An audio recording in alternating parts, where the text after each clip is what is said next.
He bought an entire country. Not land, not a private island, a country.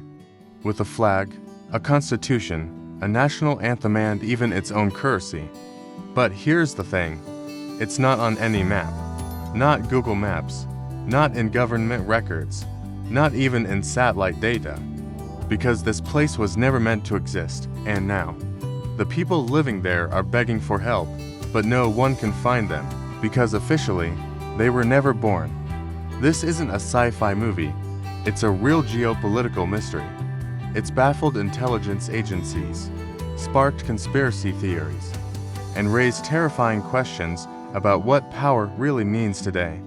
Today, we dive into the dark truth behind the man who bought a country that doesn't technically exist, but might hold the key to secrets the world was never supposed to uncover. You've never heard this story, and by the end, you'll wish you hadn't. In 2011, a reclusive tech billionaire named Dorian Kessler vanished from the public eye. Once hailed as a genius for his neural interface startup, Kessler liquidated his assets, stepped down from his company, and disappeared.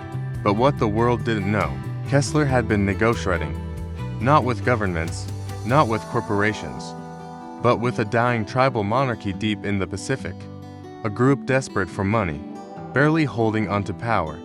And Kessler, he had a proposition. He offered $150 million. In return, sovereignty, not a lease, not land ownership, but full, legal transfer of sovereignty over a 230 square mile patch of jungle and mountains, technically unclaimed under modern treaties, the perfect loophole. The deal was signed in blood. Literally, according to reports leaked years later. Kessler underwent a tribal ceremony where the last chieftain handed him a carved scepter and declared him custodian of the forgotten realm. That realm had no name, until Kessler gave it one. Ionia, the land that would live forever, or die trying to stay hidden. Kessler didn't just move there, he built it. Imported materials arrived under fake corporations. Ex-military contractors were hired as infrastructure consultants.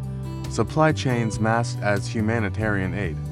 Satellite images from 2012 to 2014 show rectangular clearings forming what was once untouched jungle.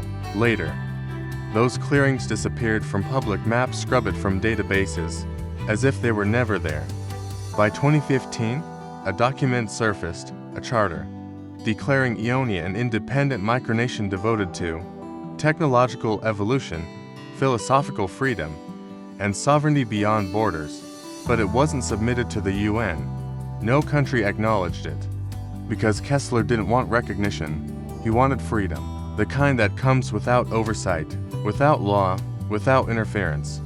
Inside Ionia's capital, if you can even call it that, Kessler created what whistleblowers called a closed-loop civilization experiment.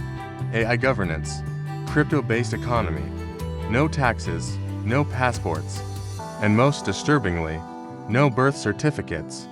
Children were born there, raised there, but officially, they don't exist. At first, only hand-picked individuals were allowed in. Coders, doctors, ex-intelligence agents, all bound by NDAs and something else, loyalty oaths. A leaked voice recording from a former resident said, "It felt like utopia at first. No politics, no rent, everyone had a purpose. But then, it changed. Surveillance crept in. Cameras not on the grid. Algorithms watching your behavior. And if you asked the wrong questions, you disappeared." Children never saw a classroom. They were taught by AI, custom-built by Kessler himself. No history, no culture, just programming, obedience, innovation.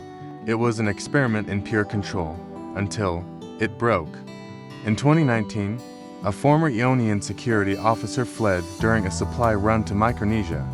He carried something devastating, a flash drive. 47 gigabytes of Ionia's internal data. Inside, surveillance footage of psychological conditioning on minors' AI personality reshaping programs. A list of over 1,200 names, flagged as untraceable. Some were volunteers. Many were not. A few had been reported missing years earlier. Now, there was a link, but still no location. because Ionia had vanished. After 2020, all satellite records of the region once thought to house Ionia went blank. Whether satellites glitched, maritime signals jammed, drones lost GPS and returned home. Then came the digital erasure. Mentions of Ionia vanished from forums. Wiki pages deleted, even Reddit threads wiped. Journalists who dug too deep received cease and desist letters. Not from any country, not from any law firm, but from an AI legal entity, that's right, a non-human legal presence, built by Kessler. Given jurisdiction within Ionia, no one could sue it, no court could try it, because Ionia didn't officially exist. Some say Ionia was never a real country, just a testbed, a deep state experiment in autonomous governance, AI control, and behavioral manipulation. In this theory, Kessler wasn't the mastermind, just the face. The funding, the myth. Once the data was collected, the project shut down. The people, disposed of. The results, fed back into global systems designed to slowly, subtly mimic Ionia's control structures. Others believe Ionia still exists, but digitally, in a quantum realm, half code, half belief, its residents. Now ghost citizens' identities stored on a blockchain. Consciousness partially uploaded, a decentralized, digital nation with no borders. But with rules, access is invite-only. Recruitment happens through strange emails, hidden ARGs, encrypted games that test your logic, your morality, and your obedience. Pass, and you're invited. Fail, and you never hear from them again. But the darkest theory says Kessler knew something. Ionia wasn't about building the future, it was about escaping the end. Governments collapsing, AI surpassing human control, a digital apocalypse on the way. Ionia was his ark, his lifeboat, a last shelter for the chosen few.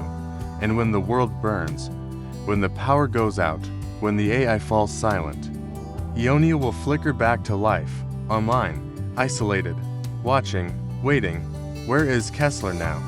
Officially, missing since 2018, unofficially, sighted in underground tech hubs Seoul, Zurich, Baku, always fleeting, always watched. Multiple attempts have been made to trace the Ionian signal, a radio burst repeating every 108 hours from deep in the Pacific. But no source has been found, just static, and every so often, buried in the noise, you can hear children singing the Ionian anthem. So the next time you look at a map, remember, it only shows what they let you see. Because somewhere out there, beyond the borders, beyond the laws, beyond your perception, is a country that was bought by one man and now belongs to no one. And maybe, just maybe, it's watching you back.